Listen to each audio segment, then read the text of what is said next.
સમાચારમાં આગળ વધીએ તો કરોડો શ્રદ્ધાળુઓની આસ્થાના કેન્દ્ર અંબાજીમાં 20 થી 26 સપ્ટેમ્બર દરમિયાન ભાદરવી પૂનમ મહામેળો યોજાશે।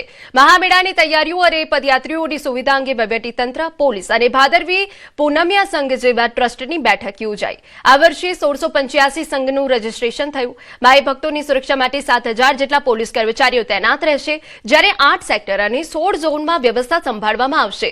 જિલ્લા કલેક્ટરે સ્વચ્છતા, સરળ દર્શન અને યાત્રિકોની સુવિધા માટે તમામ વ્યવસ્થા કરવાની ખાતરી આપી। જો કે સેવા સંઘે વીઆઈપી કલ્ચર સામે નારાજગી વ્યક્ત કરી। સરકારી કર્મચારીઓનો જે સ્ટાફ છે એ આ ભાદરવી પૂનમ મહામેળાની તૈયારીમાં ઉપયોગમાં લેવામાં આવશે। ખાસ કરીને જ્યારે અંબાજીમાં હાલમાં શક્તિ કોરિડોરનું કામ ચાલી રહ્યું છે ત્યારે ઘણા બધા રસ્તાઓ છે, ઘણી બધી જે જગ્યાઓ છે તેમાં આ કામ ચાલુ હોવાના કારણે સીમિત જગ્યાઓ આ વર્ષે ઉપલબ્ધ છે। આ બાબતને ધ્યાનમાં રાખીને પણ માઇક્રો મેનેજમેન્ટ મંદિર ટ્રસ્ટ દ્વારા અને જિલ્લા વહીવટી તંત્ર દ્વારા કરવામાં આવ્યું છે। પગપાળા જે સંઘો ચાલી રહ્યા છે એ સંઘોને પૂરેપૂરી સગવડ મળવી જોઈએ, વીઆઈપી મુવમેન્ટ બંધ કરવી જોઈએ અને પાસની જે વ્યવસ્થા છે એ સુચારુ રૂપે વ્યવસ્થા થવી જોઈએ। પગપાળા આવનાર માઈ ભક્તોની સારી રીતે સેવા થાય અને તેઓનું દર્શન થાય તે મુજબની વ્યવસ્થા માટે આવનાર સમયમાં પ્રયત્ન થનાર છે। મેળાની જે તૈયારી છે સુરક્ષાના દૃષ્ટિએ પણ શરૂ કરી દેવામાં આવેલ છે અને આવનાર સમયમાં આ સુરક્ષાને બહુ સારી રીતે કરીને મેળા સારી રીતે પૂર્ણ થાય તે માટે અમારા પ્રયત્ન રહેશે।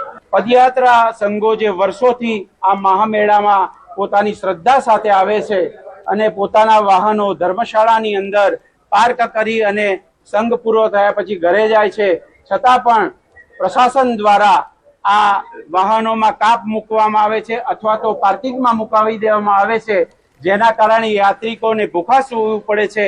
આવી પરિસ્થિતિનું નિર્માણ ન થાય એ માટેનું મહત્વનું જે સૂચન હતું એ અમે કર્યું છે। સમાચાર અમદાવાદમાંથી। સાયન્સ સિટીની એક્વાટિક ગેલેરીમાં સાઉથ આફ્રિકાની પ્રજાતિ પેંગ્વિને 2 બચ્ચાને જન્મ આપ્યો। આ બંને બચ્ચાનું નામ શૌર્ય અને વીર પાડવામાં આવ્યું। કેબિનેટ મંત્રી અર્જુન મોઢવાડિયા બંને બચ્ચાનું નામકરણ કર્યું। સાઉથ આફ્રિકાથી 5 પેંગ્વિન અમદાવાદના સાયન્સ સિટીમાં લાવવામાં આવ્યા, જે બાદ આ પેંગ્વિને 2 બચ્ચાઓને જન્મ આપ્યો। એક્વાટિક ગેલેરીમાં આવનાર મુલાકાતીઓ માટે આ પેંગ્વિન આકર્ષણનું કેન્દ્ર છે।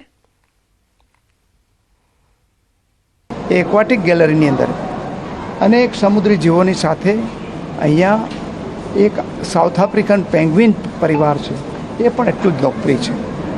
આ પેંગ્વિન આપણે સાઉથ આફ્રિકન પેંગ્વિન છે, શરૂઆતમાં 5 લઈ આવેલા, એમને 3 બચ્ચા થયા એના પછી, અને હમણાં જ 9 મહિના પહેલાં એને વધારાના 2 બચ્ચા પણ જન્મ આપ્યો છે।